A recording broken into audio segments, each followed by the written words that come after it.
креативдүү индустриялар паркынын аткаруучу органы болуп дирекция эсептелинет. Дирекция бул ошол иш планын иш жүзүнө ашыруучу жана ар кандай иш чараларды өткөрүүчү мекеме болот.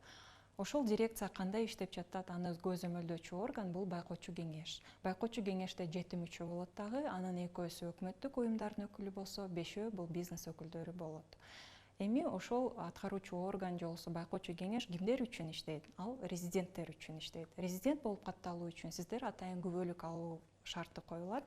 Күбөлүктү кантип алсаңыздар болот? Күбөлүктү сиздер биринчиден ошол мыйзамда каралган креативдүү индустриянын өкүлү экендигиңизди тастыктаган бир документ беришиңиздер керек. Ошол эле мезгилде кандай иштерди аракеттенип иштеп жатасыз? Сиз чын эле жаратман экономиканы жаратуучусузбу же кандай адам экениңиздерди далилдеген соң сиздерге резидент катары күбөлүк берилип, сиз креативдүү индустриялар паркынын толук кандуу катышуучусу болосуз.